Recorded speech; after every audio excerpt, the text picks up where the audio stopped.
Cierre el micrófono, señorita, que se está escuchando una música. Señorita Ángela María.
Sea un punto de referencia en calidad. Algunas personas no están acostumbradas a un ambiente donde la excelencia es aceptada. Steve Jobs, empresario. Ya ahorita. En nombre de la Universidad Laica Vicente Rocafuerte de Guayaquil y de la Facultad de Ciencias Sociales de la carrera de Derecho, le damos la más cordial bienvenida a esta jornada académica científica de la facultad.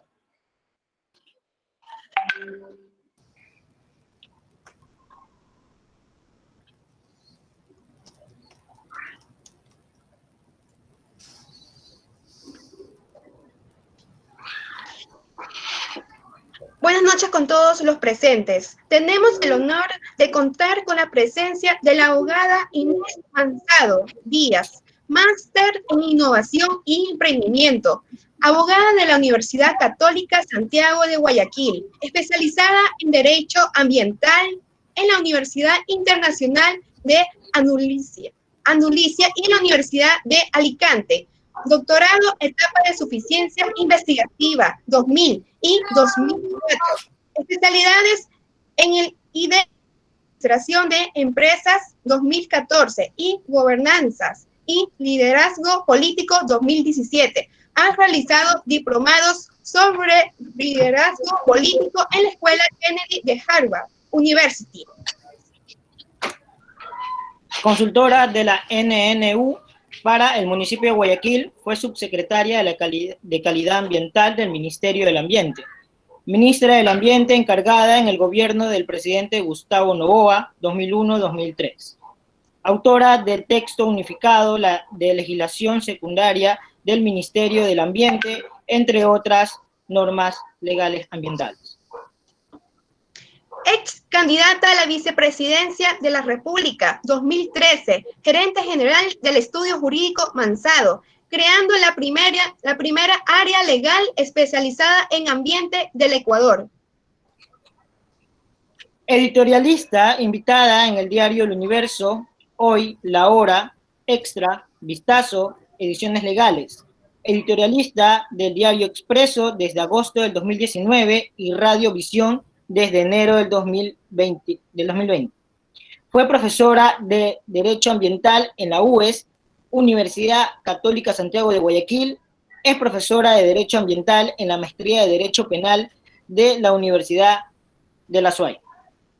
Es miembro del Consejo Consultivo de la Escuela de Gobierno del ID en Ecuador y miembro del Consejo Consultivo de la carrera de Oceanografía en la Escuela Politécnica del Litoral, SPOL. Actualmente es egresada del máster en Innovación y Emprendimiento por la Universidad de Barcelona, España, que finalizó en abril del 2020. Sin nada más que decir, en este momento se le concede la palabra a la doctora Magister Inés Manzado Díaz. Muchas gracias por acompañarnos. Tiene la palabra. Buenas noches. Hola, buenas noches. Yo no me veo, pero bueno, tampoco estoy muy familiarizada con Meet de Google, pero en tal caso, gracias por primero estar despiertos hasta esta hora, a las 8:30, y dispuestos a escuchar a alguien.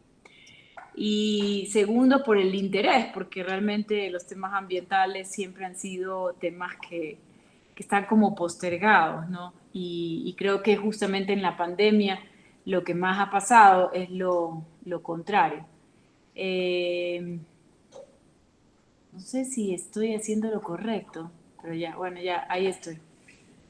Ahí estoy. En tal caso, lo que me invitó Cristi a que les cuente y les hable son sobre temas de responsabilidad empresarial en los temas ambientales. Y para eso, la verdad es que hacer ahorita una presentación, no, pues me van a dormir. Así que prefiero hacerlo más contándoles qué es lo que nos ha pasado y no yéndonos muy lejos, porque los temas ambientales no son de una normativa antigua en el Ecuador, pero sí hay cosas muy sorprendentes. Entonces, ha sido desde el año, mira, 79, el año 79 comenzó, digamos, un camino hacia los temas ambientales ya más específico, porque había la Ley de Protección y Contaminación, de prevención de la contaminación en el Ecuador. Esa ley fue derogada recién hace unos años, unos 5 o 6 años. Y antes de eso, lo que teníamos era el Código de Policía Marítima, que hablaba sobre temas de contaminación en el mar, y teníamos el Código de Salud, aunque no lo crean, que hablaba acerca de contaminación por basura que había en la calle, o por ejemplo residuos de los lixiviados, que no sé si saben lo que es, pero los lixiviados es ese como, vamos a decirlo, como esos líquidos que salen de la descomposición de la materia orgánica. Entonces, habían esa normativa, pero nada específico. Y en el año 79 nos cae una ley que me parece que fue como, digamos, no es que me parece, fue una ley anticipada hacia lo que iba a pasar posteriormente en toda América Latina. El Ecuador siempre ha tomado como que la batuta de cosas, de temas ambientales, y lo que ha pasado es que no se ejecutan, pero en tal caso tenemos la norma.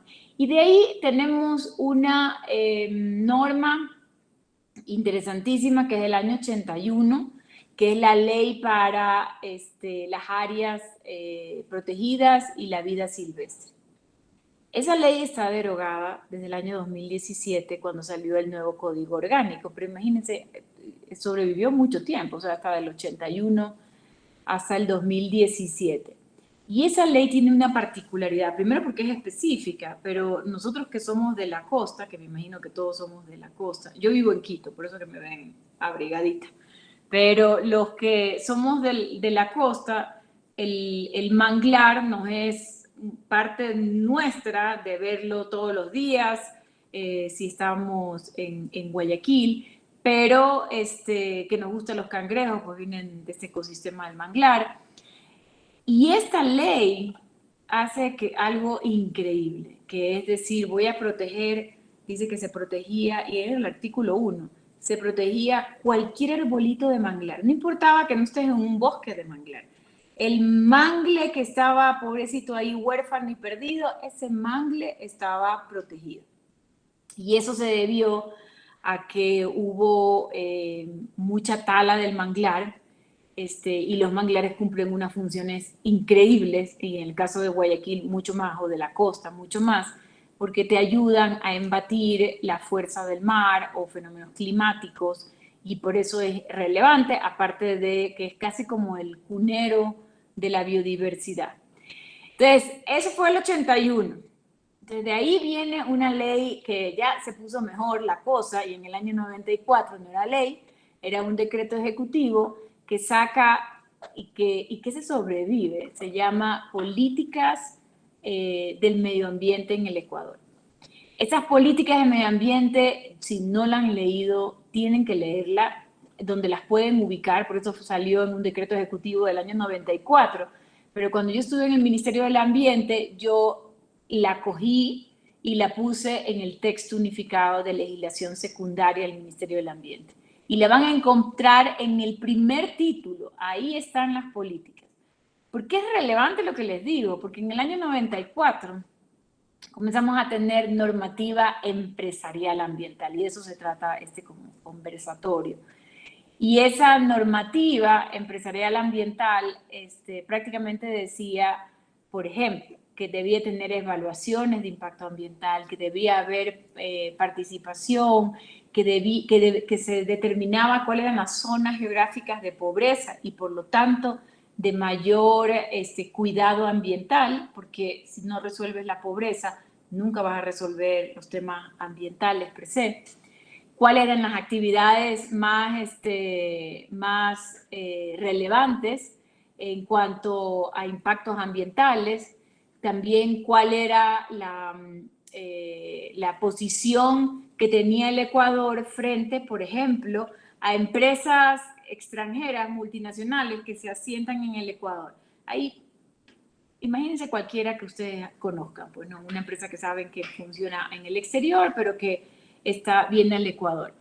Esa norma les comienza a decir que, que solamente pueden hacer en el Ecuador aquello que están permitidos en su matriz.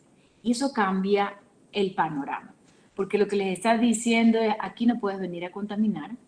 Este no es un depósito de desechos peligrosos, tóxicos, especiales, que son difíciles de reciclar o lo que sea.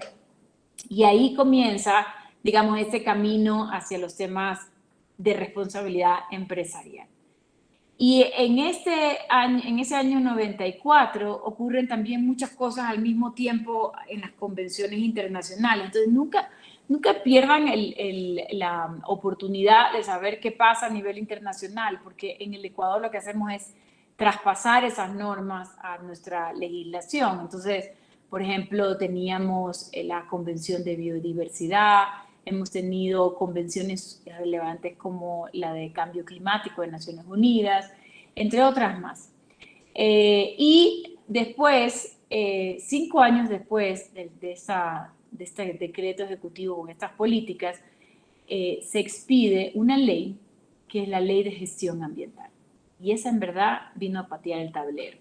Porque la Ley de Gestión Ambiental lo primero que dice es, se crea la licencia ambiental. Y la licencia para actividades que puedan producir impactos ambientales o riesgos. Es decir, cualquier actividad que pueda producir un riesgo hacia el medio ambiente.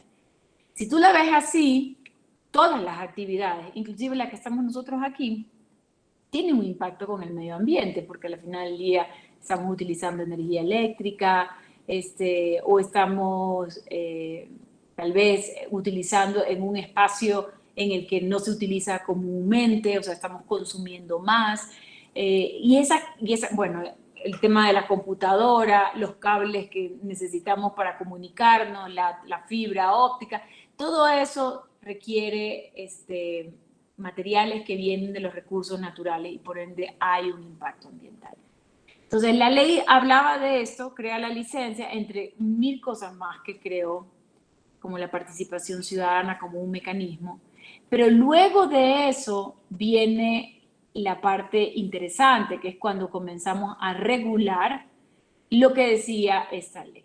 Y esa regulación es la regulación que encuentran en este texto unificado de legislación secundaria del Ministerio del Ambiente, que comienza a regular cómo saca una licencia, qué tipo de riesgos, o sea, todos los riesgos son iguales o vamos a hacer riesgos medianos, bajos y altos. Y comienza a desarrollarse esta sinnúmero de normativa.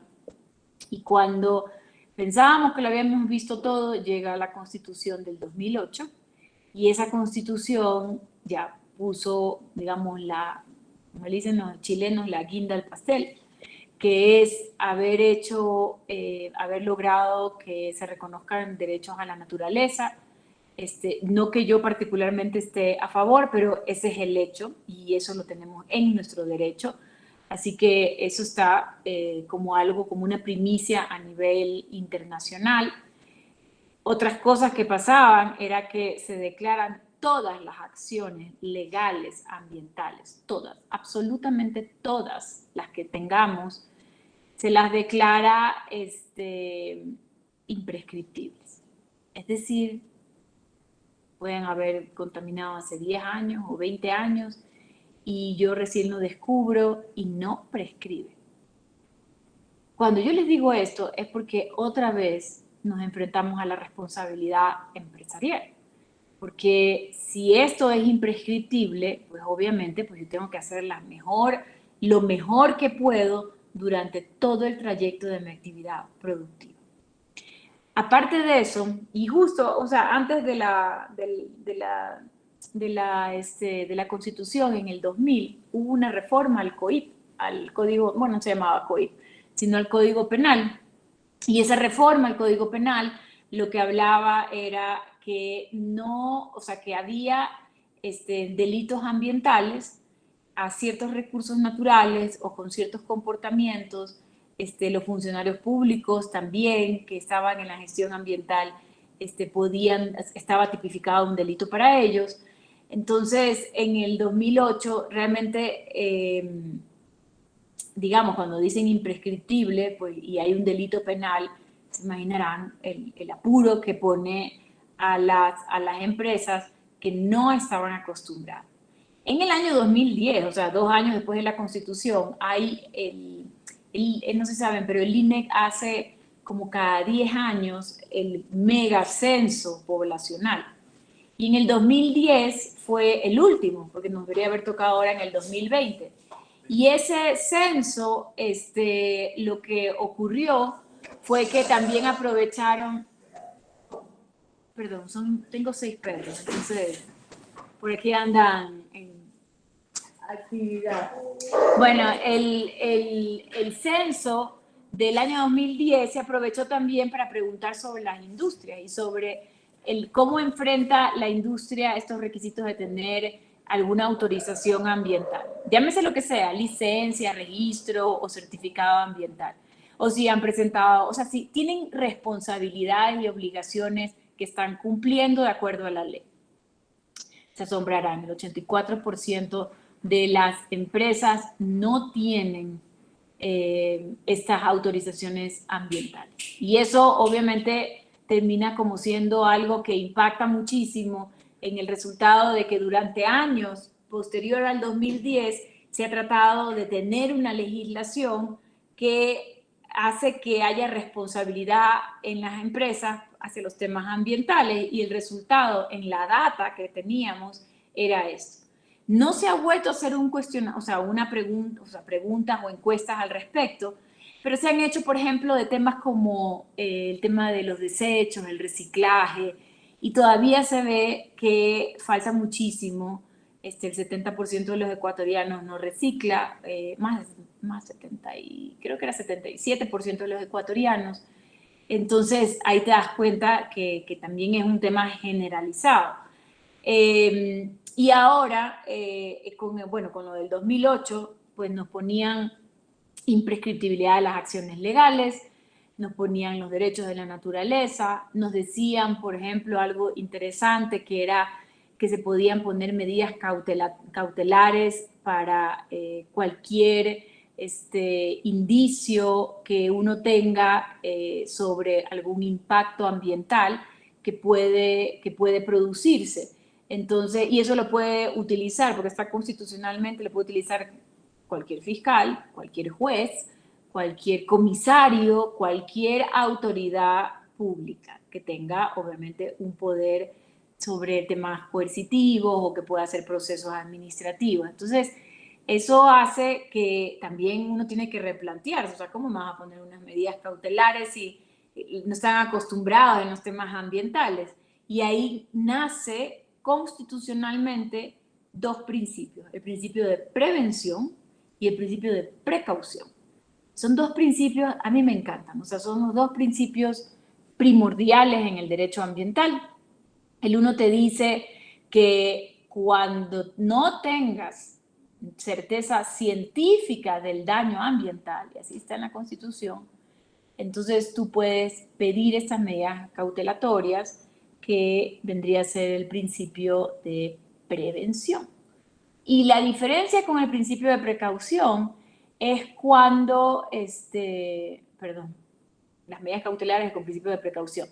Y la diferencia con el de prevención es cuando tú tienes certeza científica. Es decir, ustedes saben que tienen una industria al lado de su casa, saben que contaminan, saben que emiten olores, yo qué sé, emisiones a la atmósfera, saben que no hace el tratamiento de aguas residuales, saben que hay algo que no está bien.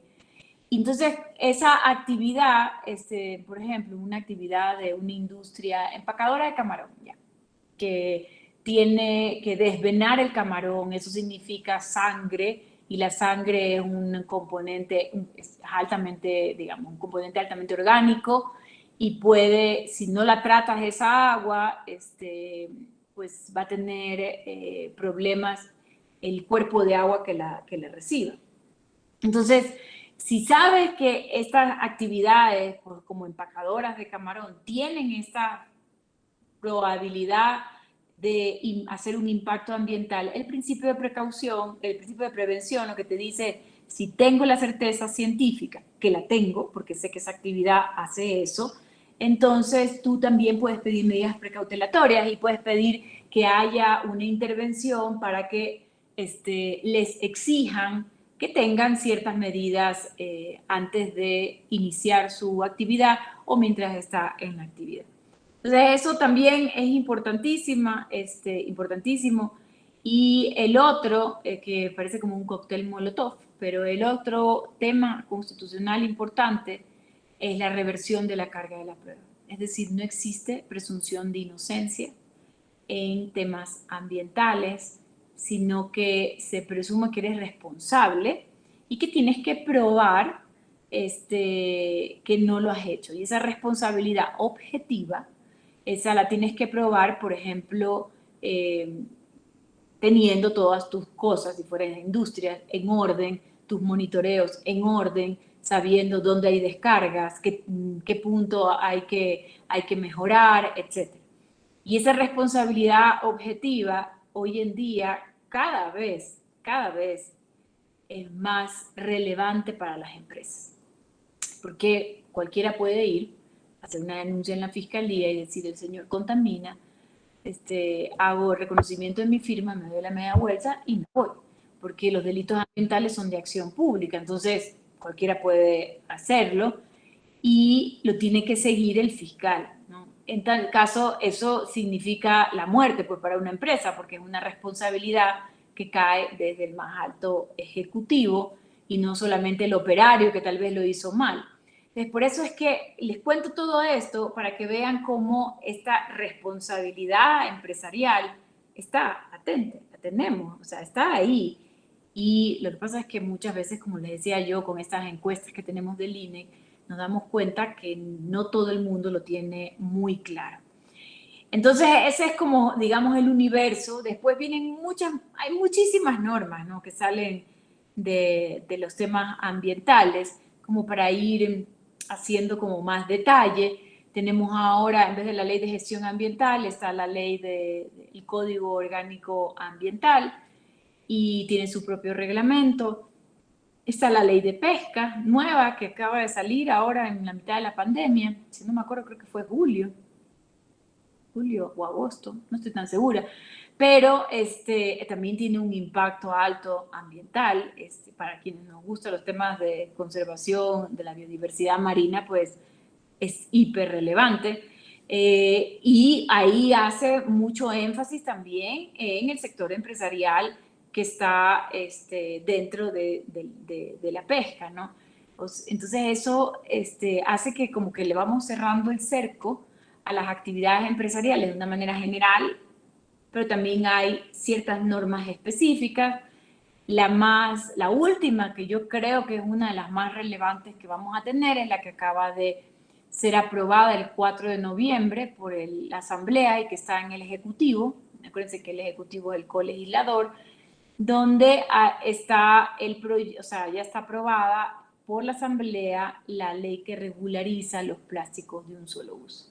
Y eso va al Ejecutivo, el Ejecutivo no se ha pronunciado, no sabemos si va a haber un veto parcial, total o un allanamiento y al proyecto. Y es relevante porque nos cambia todo, o sea, cambia absolutamente la manera en que nosotros como consumidores vamos a tener esta relación con estos plásticos que los tenemos ahí, pues, ¿no? O sea, el sorbete, el vaso, la vajilla plástica, la funda de plástico con que vamos a los supermercados, que nos da la panadería, la farmacia. Es increíble o sea, no es perfecta, pero tiene unas cosas que están pateando el tablero y que va a hacer cambiar la manera en que tengamos la comercialización, la distribución, la fabricación, el uso y la disposición final de los plásticos de un solo uso. Entonces, esa es como un poco, de manera como general. No me quiero pasar más de la media hora porque también qué aburrido, ¿no? Que hable ahí yo como loquita, locomotora. Y más vale si tienen alguna duda, si hay algo más que quieran conocer. Ah, me olvidaba. El COIP también tiene los nuevos delitos ambientales. Reformó los del año 2000, que eran mucho mejores.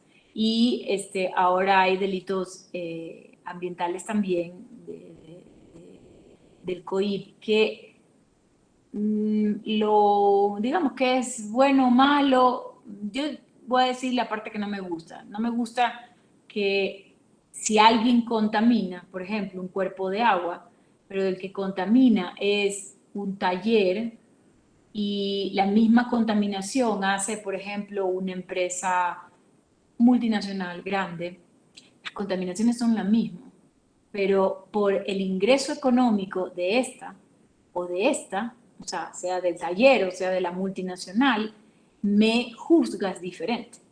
Y mi sanción económica es diferente y mis otras sanciones son diferentes. Y eso es la cosa más ilegal desde mi punto de vista, la inseguridad jurídica total, porque cuenta de que si los dos estamos... De hecho, puede ser que el taller contamine más y tenga más culpa porque sabe lo que hace y no entrega, por ejemplo, el aceite usado, no lo entrega a alguien, sino que lo bota a un cuerpo de agua directo, sin tratar. Y puede ser que la multinacional también haga una contaminación en un cuerpo de agua, pero ha hecho un tratamiento previo, ha hecho una inversión, etcétera, y luego. Entonces creo que esas son las partes que están mal en nuestra legislación y que se repite en el Código Orgánico Ambiental.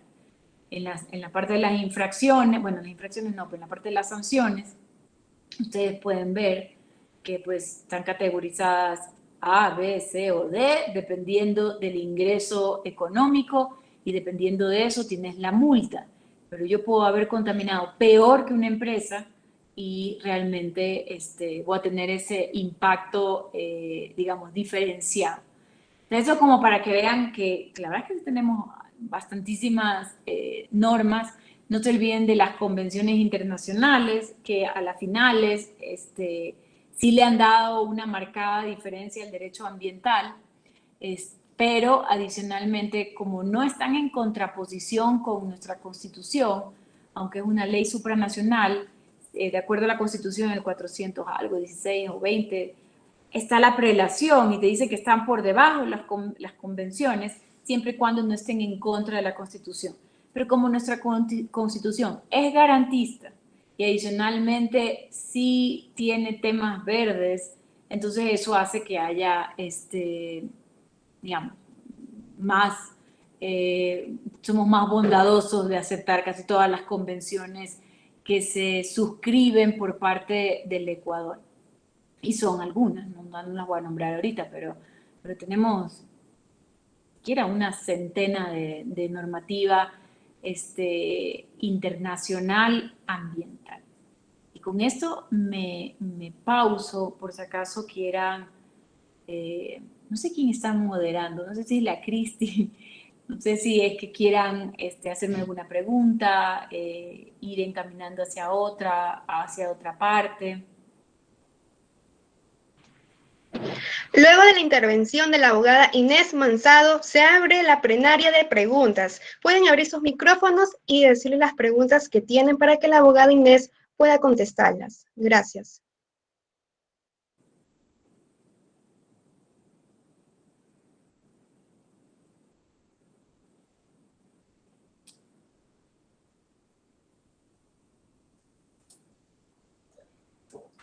Felicitaciones, querida Inés, por tu ponencia. Realmente eras la persona idónea para dar este tema de responsabilidad ambiental y algo que nos preguntan siempre, ¿verdad? Que siempre está en los diferentes semestres, la cuantificación de la contaminación ambiental, ¿cómo lo determinan las autoridades, por un lado? Y el tema de las competencias, porque siempre decimos, bueno, el Ministerio de Ambiente tiene competencia, los GATS tienen competencia. ¿Cómo se resuelve en materia administrativa el tema de este principio de prevención del cual hablabas? Hay que entender que no toda contaminación termina en un daño ambiental, ¿ya? Puede ser que yo contaminé puntual y no tuve, o sea, no hubo un daño ambiental. Los daños ambientales es cuando tú afectas un ecosistema de una manera persistente en el tiempo, o sea, todos los días, a diario, o puede ser que no persistente en el tiempo, pero que lo que vierte, por ejemplo, los derrames de petróleo, son químicos, pues sí, tienen un impacto impresionante en todo lo que es suelo y agua, no en emisiones al aire, pero sí en suelo y agua. Entonces, tú cuantificas esa parte, o sea, es lo mismo que cuando uno habla en civil sobre daños y perjuicios, es exactamente lo mismo. Y ahora, si ustedes ven el COGEP tiene temas de daños y perjuicios en temas ambientales. Y ustedes ahí tienen que ver el tema del daño per se, el lucro cesante, y así se va cuantificando. El Código Orgánico Ambiental habla mucho del daño ambiental, habla de la restauración, que son términos, bueno, la restauración sí es un término nuevo, la restauración integral inclusive le dicen, y yo siempre he tenido conflictos con que me digan restauración integral, porque nadie puede poner la araña igualita como estaba cuando talaste el bosque, o sea, no vas a lograr eso. Entonces no hay físicamente, las leyes de la física no te dan para hacer una restauración integral. Pero eso también está en el Código Orgánico Ambiental y es interesante de conocer. Hay unos acuerdos ministeriales que hablan sobre este tema de daños. Se ha hablado mucho, por ejemplo, en los temas penales, que hay que tener mucho ojo, porque en el tema penal ustedes van a encontrar una norma en blanco, es decir, es una norma en el derecho penal que no resuelve desde la parte de las autoridades en los procesos penales, sino que la remiten hacia la parte administrativa ambiental. Y en esa parte administrativa ambiental la remiten diciendo, usted dígame si en verdad contamina o no contamina. Entonces, con lo cual se lava un poco las manos la fiscalía, por ejemplo, y la autoridad ambiental dirá si sí o no. Entonces, a veces no puede, a veces son, digamos, denuncias maliciosas y la fiscalía prefiere que haya otra persona más. Entonces, tú no estás lidiando solo con lo penal o solo con el fiscal y quien te ha denunciado, sino que estás lidiando también con una autoridad administrativa. Entonces, sí es complejo en el tema de cómo cuantificas, por lo que te digo, ¿no? Hay que ir viendo de qué se trata. O sea, si es un daño, si hay restauración, si hay afectación, por ejemplo, a comunidades, cómo las afectaste. Entonces eso hace, si ustedes se acuerdan, esa sentencia de Chevron, Texaco, que hoy en día pues está más que anulada a nivel internacional, anulada en el Ecuador, había algo que estaba mal. O sea, no hay que discutir que ahí hubo contaminación. hubo contaminación. Lo que había que discutir era quién causó la contaminación y quién iba a reparar la contaminación y cómo se reparaba la contaminación, que son algo de las preguntas de Cristi. Y como había una contaminación que era evidente, se tenía que saber quién la hizo. ¿La hizo Texaco cuando estuvo en el Ecuador? ¿O la hizo, o mejor dicho, o no reparó el Estado que le tocaba una parte? Porque hay que conocer toda la historia. Entonces son concesiones que iban a medias. O sea, realmente Texaco trabajaba para el gobierno. No eran socios realmente. Y cuando sale Texaco, hay lo que le dicen en inglés un waiver. O sea, es como no es salvoconducto, pero es una liberación de obligaciones donde le dice, tú reparaste 30 piscinas y yo me quedo con las otras 30 piscinas. Entonces, el uno sí hizo su tema de reparar, pero el otro no reparó y el otro es el Estado. Entonces, cuando comienzan las comunidades, porque sí hay contaminación, sí hay enfermedades de esa contaminación, sí se afectó la calidad de vida de las personas. Entonces, ahí es cuando comienza el Estado a borrar su memoria y a decir, es el otro, es el otro, es el otro. Y comienza, no les alargo más el cuento, pero la sentencia decía, por ejemplo, que parte de lo que tenían que pagar era un hospital, tenían que poner un sistema de alcantarillado y hasta ahora que yo sepa, salud lo trata el Ministerio de Salud o lo puede tratar los gobiernos autónomos descentralizados con las clínicas del día. Y lo que es alcantarillado es una competencia exclusiva de un gobierno autónomo descentralizado. Entonces tú no puedes pedirle lo que te da la gana por un daño ambiental, sino pedir a todo aquello que signifique la recuperación o la restauración de ese lugar. Eso por un lado con la primera pregunta. Y la segunda, de las competencias, sí es bastante complejo, ¿no? Las competencias están dadas en la Constitución. O sea, no se vayan ni al COTAD a ver. Tienen que chequear la Constitución. Y ahí tienen ustedes el 264 y habla sobre las competencias ambientales exclusivas de los GATS. Y ahí ustedes van a ver, por ejemplo, tratamiento de desechos sólidos, eso es un tema ambiental. Colaborar con mantener el patrimonio natural, ese también es otro tema ambiental. Lo mismo pasa en las competencias exclusivas que tienen para los gobiernos provinciales y dicen, por ejemplo, competencia exclusiva constitucional, la gestión ambiental. Y la gestión ambiental no es conservación, la gestión ambiental es calidad de recursos naturales, agua, aire y suelo. Entonces ahí, para que vean quién tiene las competencias, pero después, más adelante, como en el 313, por ahí, van a ver las competencias exclusivas del Estado.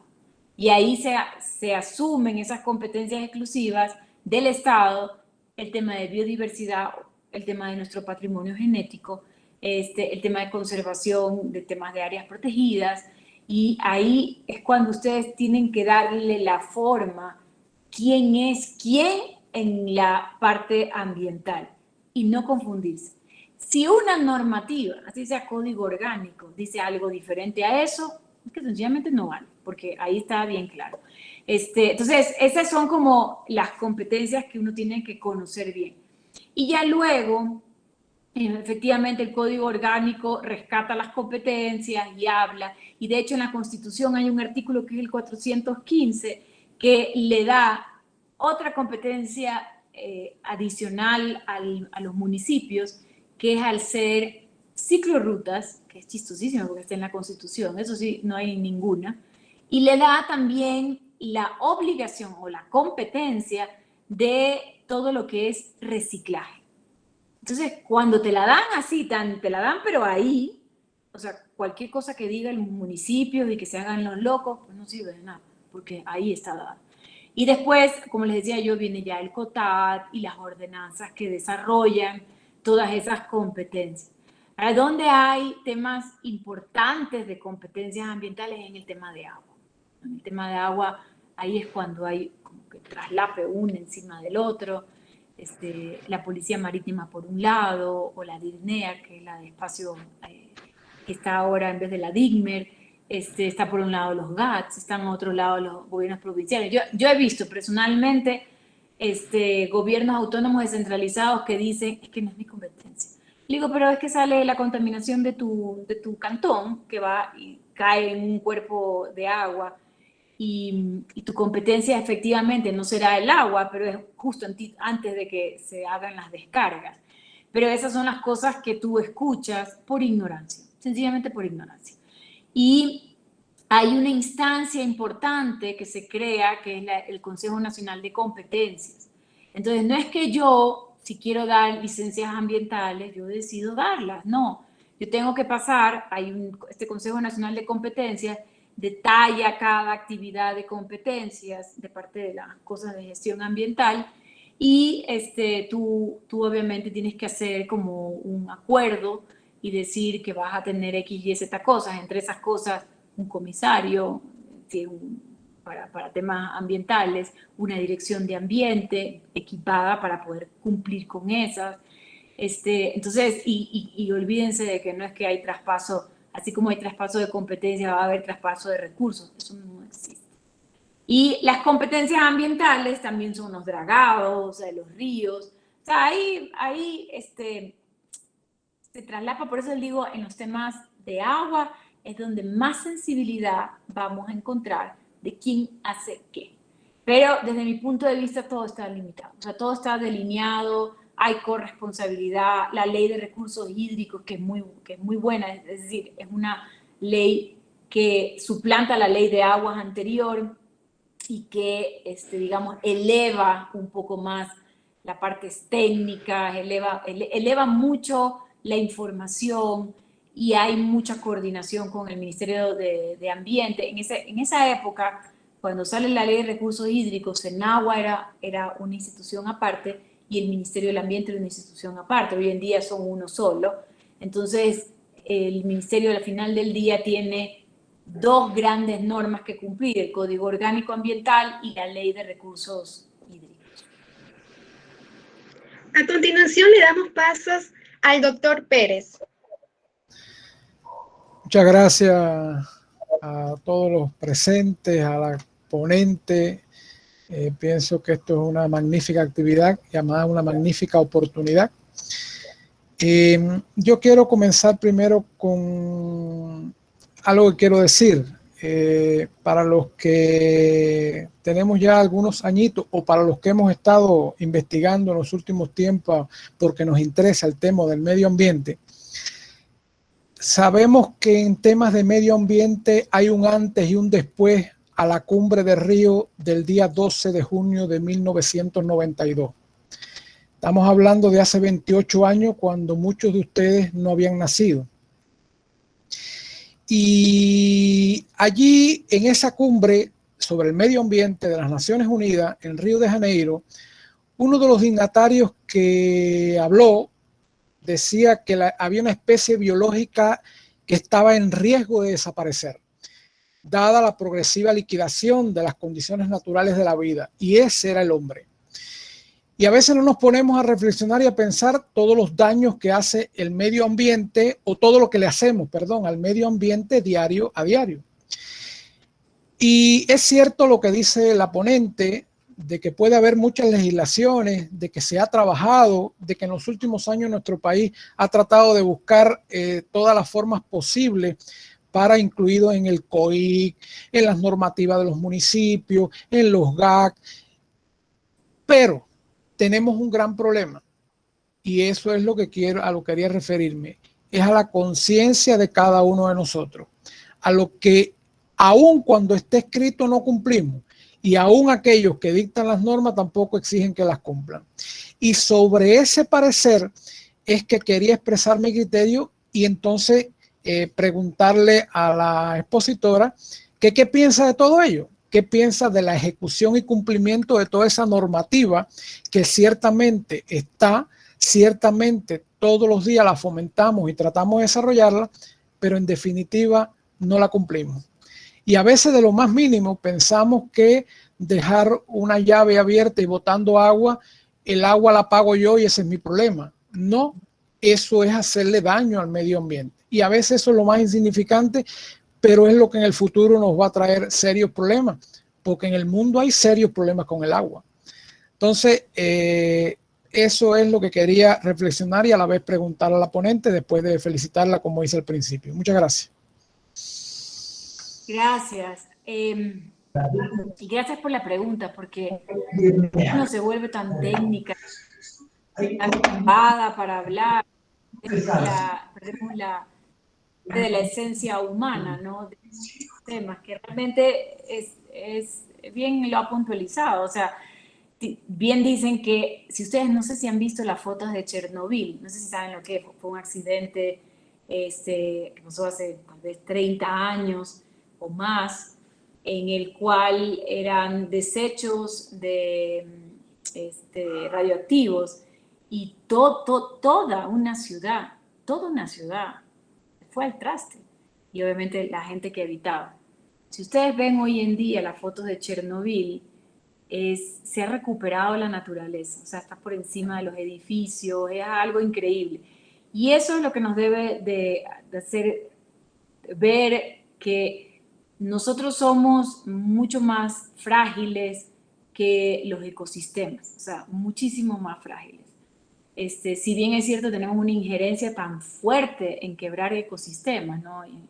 Que hace que haya desequilibrios ambientales, pero el nuestro es como que nosotros mismos estuviéramos yendo digamos, al acantilado, ¿no? O sea, a ciegas, y vamos ahí cuando en el momento que no cuidamos. Y creo también que hay dos cosas que nos tienen que quedar clarísimas, y ojalá que se vuelvan así como hacen los trending topics y los hashtags, que hay que tener comunidades sostenibles para un futuro sostenible, con consumidores responsables. Y no se olviden de eso, porque es como la ecuación perfecta, ¿no?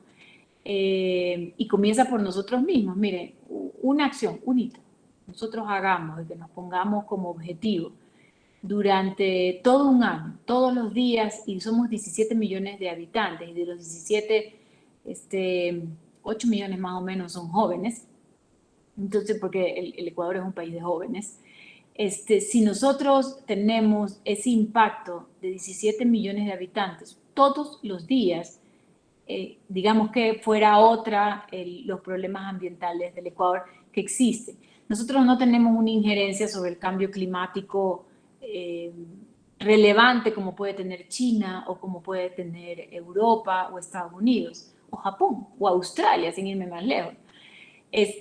Pero nosotros vamos a recibir todos los efectos de ese cambio climático. Imagínense la injusticia que hay. Pero es la misma injusticia que nosotros estamos haciendo con la generación que viene. O bueno, con ustedes mismos, que son tan jóvenes, que es terrible que nosotros, los grandes, no nos hayamos preocupado por hacer lo posible para dejarles a ustedes algo mejor.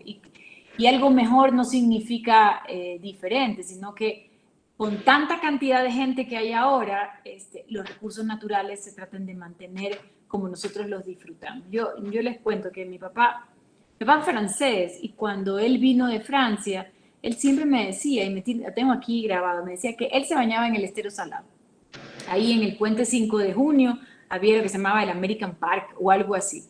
Y todos los jóvenes en Guayaquil se tiraban al Estero Salado, porque era eso, era agua salada, porque es una influencia directa desde el mar, y que se bañaban y disfrutaban. A mí me da terror poner un dedo adentro del Estero Salado. No sé si hacia lo que sale va a salir entero o lo que sea, pero esas nociones son las que nos tienen que hacer reflexionar cómo ha cambiado 40 años. O sea, 40 años o 45 años, que no es nada de una generación a otra. Yo cuando era chica y yo iba a la hacienda de mis padres, que era en Vinces, yo me acuerdo que siempre los hacía parar donde habían osos perezosos, al pie de la carretera, osos perezosos. Entonces me quedaba mirando los osos perezosos, y bueno, eso que ninguno de mis sobrinos puede disfrutar, porque es que no existen osos perezosos nada más que los atropellados y los que están en el parque histórico en San Borondón. Entonces, ahí es cuando uno tiene que ir pensando y diciendo, no es posible. También en mi época había los cazadores de venado. El venado cola blanca es un venado, es una especie en extinción en el Ecuador. Ya cada vez es mucho más difícil verlo. Y claro, el cazador no se daba cuenta. Recién se da cuenta hace 15 años que habían exterminado su propia, digamos, el propio recurso que iban a cazar. Es de locos lo que ha pasado. Y así ustedes pueden conversar, ¿saben? Que dedíquense un día a conversar con su abuelita o a conversar con un vecino mayor o sus papás y van a ver que el Ecuador, sin duda alguna, teníamos una relación mucho más viva y cercana con ecosistemas. O sea, hasta el estero salado, que habían cocodrilos, pues hasta hace poco, que había y que se metían a Urdesa y a otros sectores. Entonces, eso ya no lo ves y debo decir que es el animal que más pavor le tengo. Así que en todo lo ambientalista que soy no quiero verlo, pero ni cerca de mí, pero ese es cuando tú comienzas a invadir su ecosistema, etcétera, tú los alejas, los eliminas, los sacas de la ecuación, y eso pasa mucho en la vía de la costa. En la vía de la costa, si ustedes ven, hay dos ecosistemas, uno que es el bosque seco, y ahí está Cerro Blanco y todo, pasa la autopista, que no sé quién, el genio, entre comillas, que hizo la autopista y fraccionó dos ecosistemas. Y el ecosistema acá es el de manglar y lo que está entre el manglar.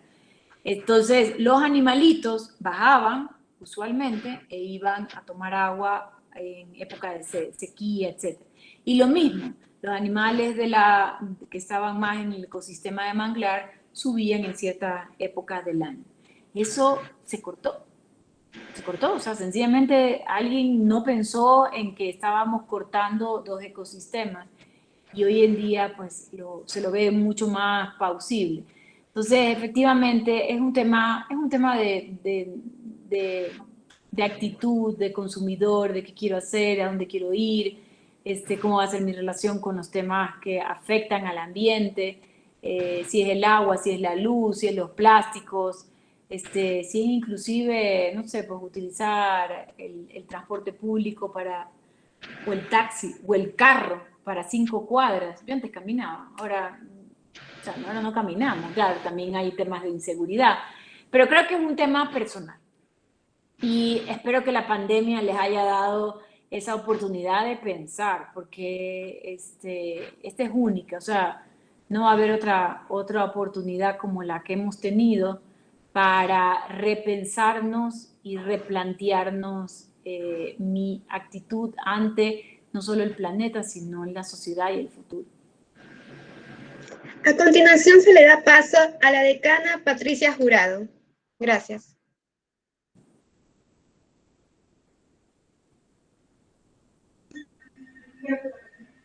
Sí, buenas noches,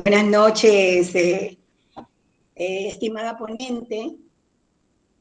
Yo quería referirme únicamente a ciertas situaciones, pues que también quería así como hacer alguna acotación, hacerle la pregunta.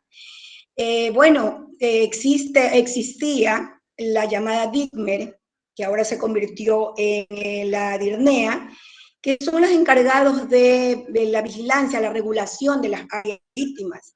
Sin embargo, estas competencias como que están debilitadas o son de uno a otro, se pasan a entidades diversas y eso no permite la buena regulación, el buen control, la vigilancia que se debe hacer de estos espacios, ¿verdad? Como parte fundamental de nuestro medio ambiente.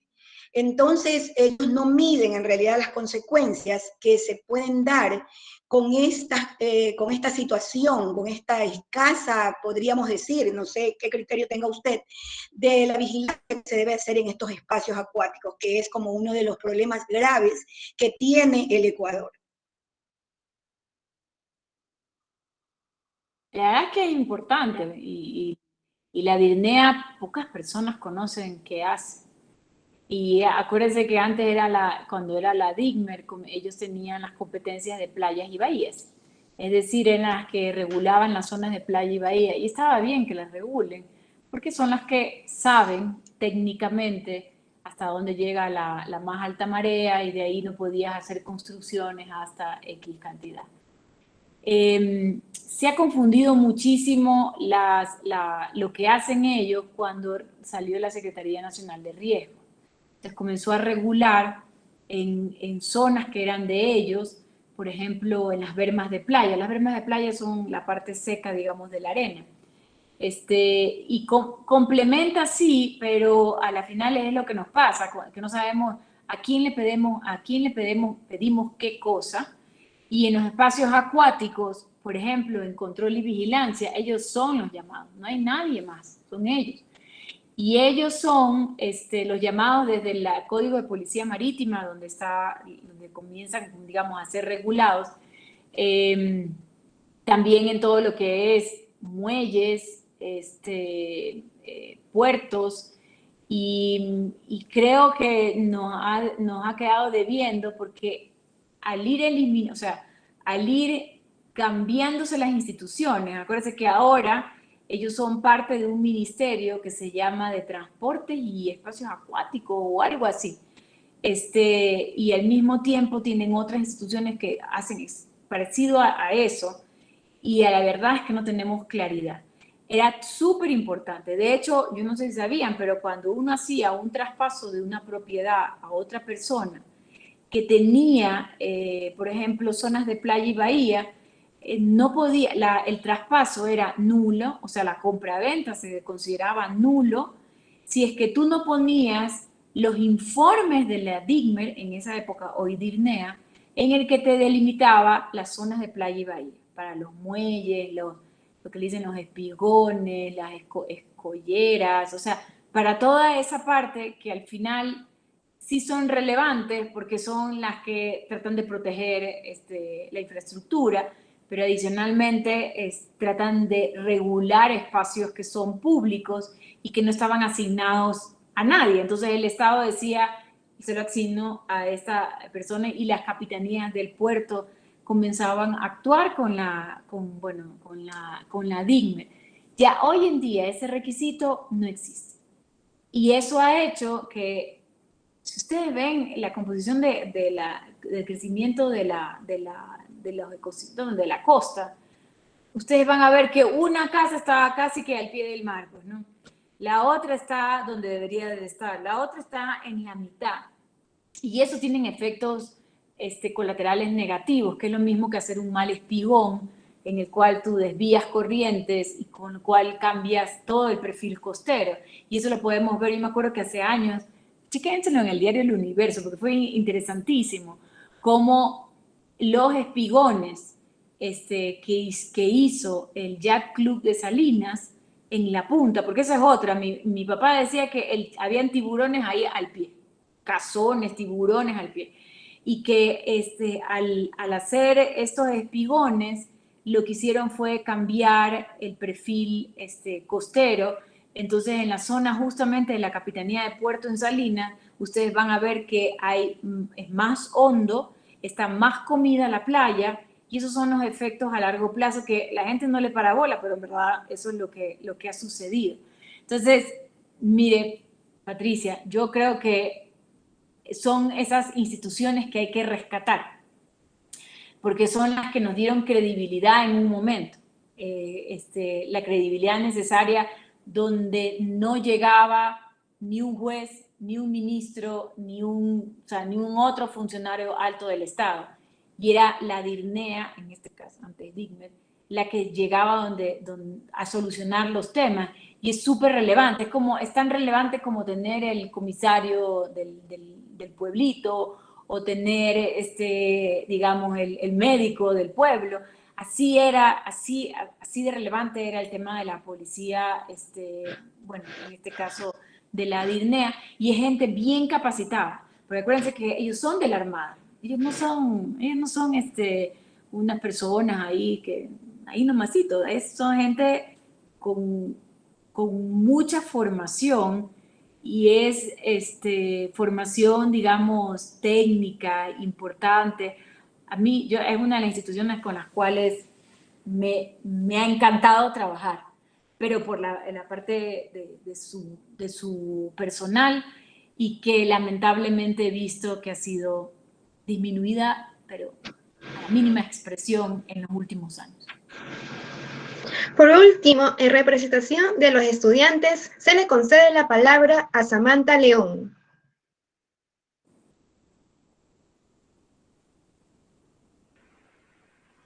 Buenas noches, doctora, ¿cómo está? Un gusto, me ha gustado la verdad su ponencia.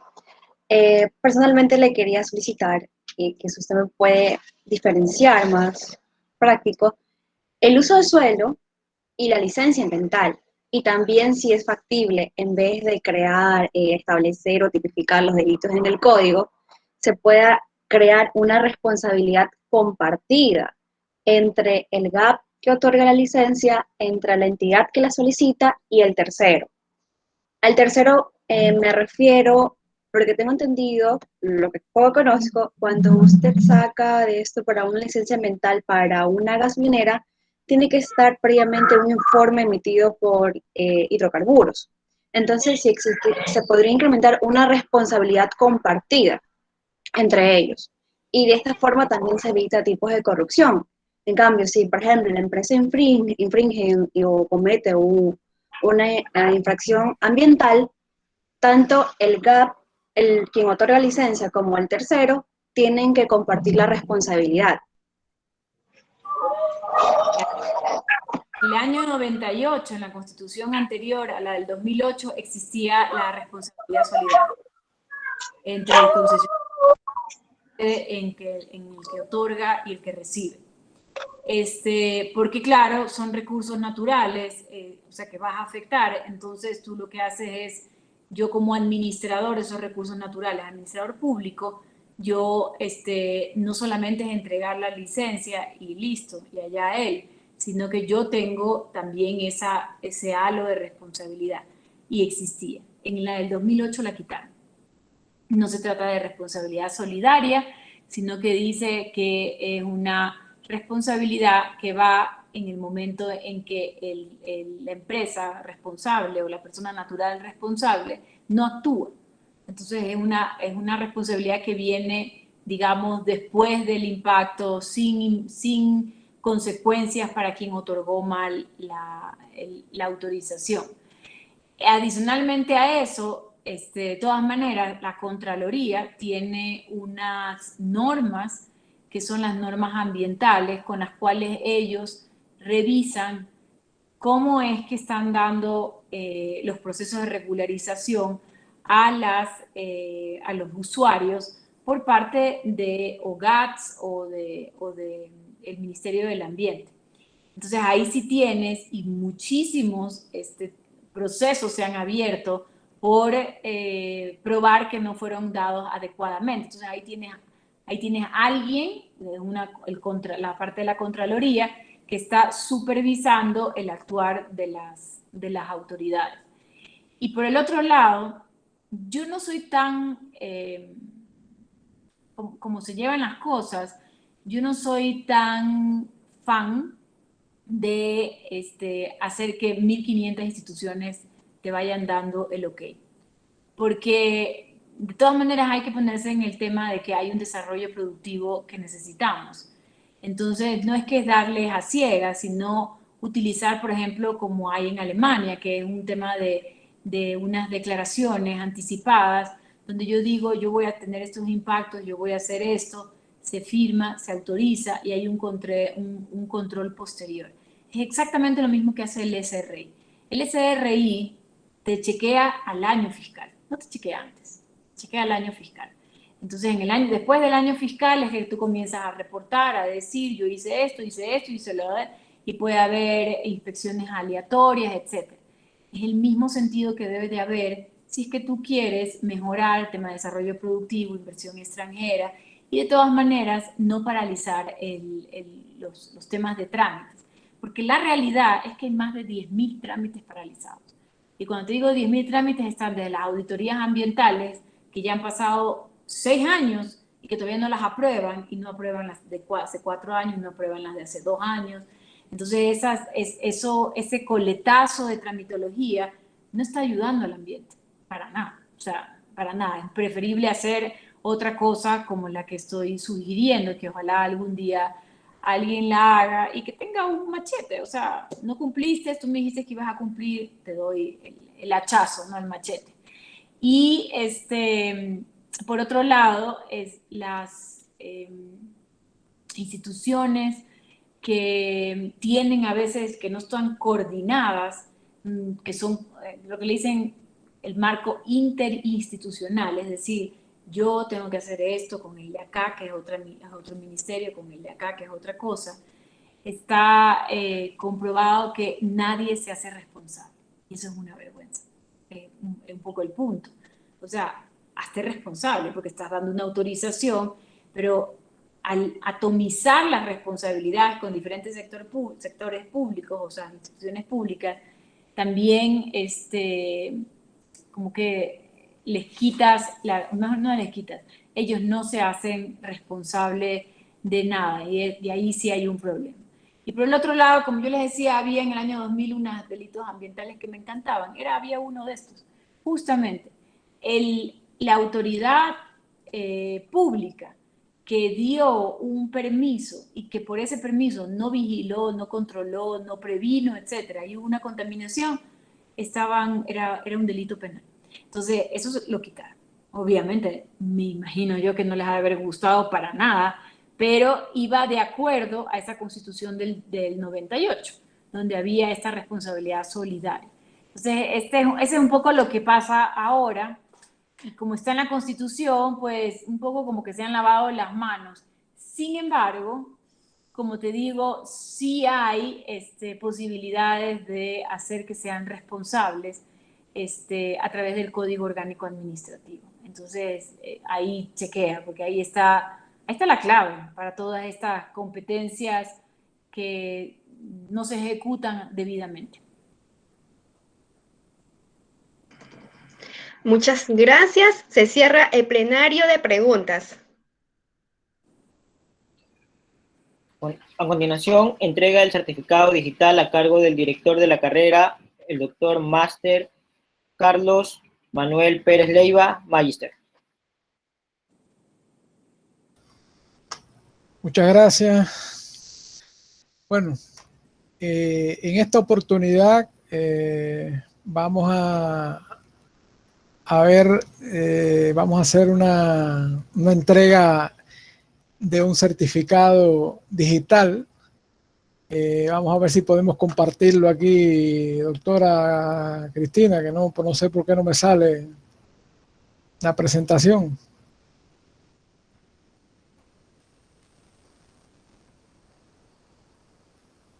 Vamos a ver.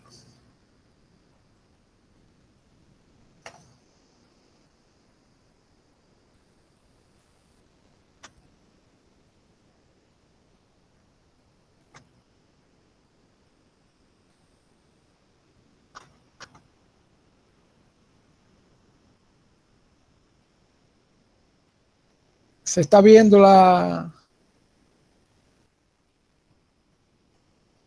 Ahora se ve. Sí. ¿Ya se ve? Sí. Bueno, y la homenajeada e invitada lo ve, que es lo más importante. Lo veo.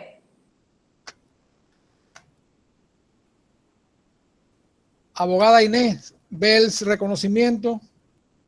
Efectivamente, estoy viendo el reconocimiento en la pantalla. A ver, este reconocimiento que le haremos llegar a través de su correo electrónico es bueno, como su nombre ya lo he dicho tantas veces, en agradecimiento a su participación como ponente en la jornada académica científica de la carrera de Derecho con el tema de la responsabilidad ambiental en el sector empresarial, celebrada de manera virtual en el día de hoy, 25 de noviembre del 2020. Con una frase muy interesante y vinculada a la naturaleza: produce una inmensa tristeza pensar que la naturaleza habla mientras el género humano no lo escucha. está firmado por el director de la carrera y el coordinador de la carrera, y no me queda otra cosa que decirle que felicidades, nuestro agradecimiento por haber compartido este tiempo con nosotros, y continuará la actividad con lo que se tiene previsto por parte de la organizadora o del comité organizador de este evento. Muchas gracias por nuestra parte. No, gracias a ustedes por la invitación y también por el reconocimiento. Dar la vida de múltiples formas por la defensa de la naturaleza es dar la vida para el bien de la humanidad y de este planeta. Berta Cáceres, ambientalista y ecologista. Agradecimiento a cargo de la doctora Patricia Elizabeth Jurado Ávila.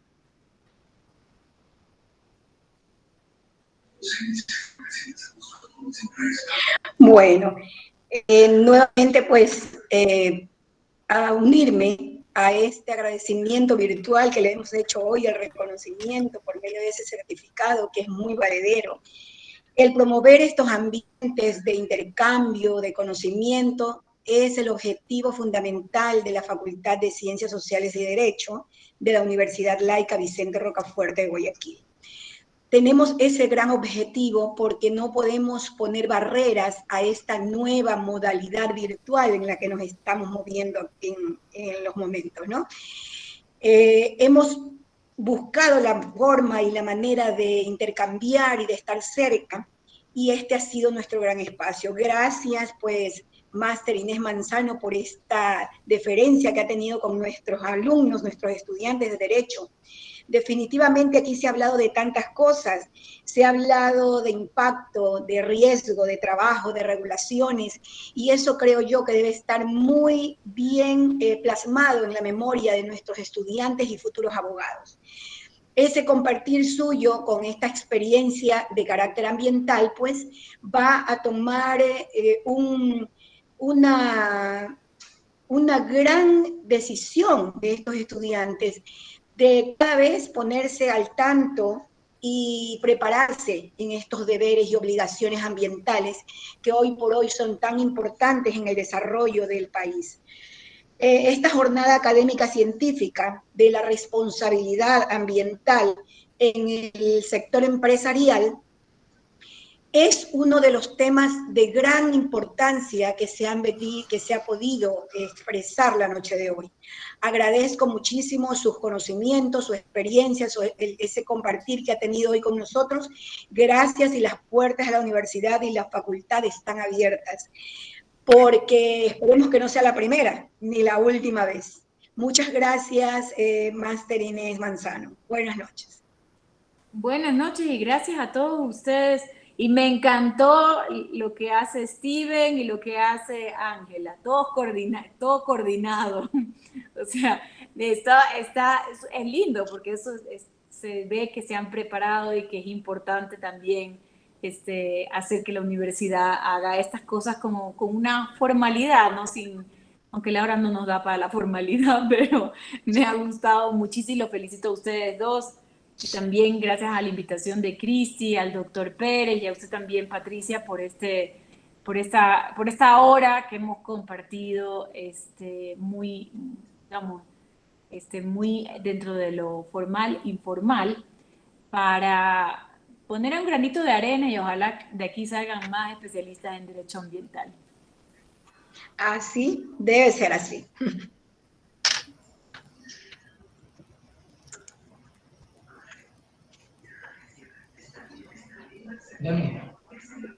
Muchas gracias a todos, a los asistentes. Vamos a retornar a clases, los que tienen clases, por favor. Muchísimas gracias, querida Inés. Esperamos verte en otras ocasiones, también con otros temas de los cuales también eres muy conocedora. Gracias a todos, chicos. Buenas noches a todos. Gracias, Cristina, gracias, Carlos. La grabación, Cristina, la grabación. Buenas noches. Que va a ser terrible. Bueno, muy bien, felicitaciones, Steven y Ángela, que primero le hice cerrar el micrófono, porque estaba con un sonido ella con la música, no sé qué era. No se preocupen. Muchas gracias.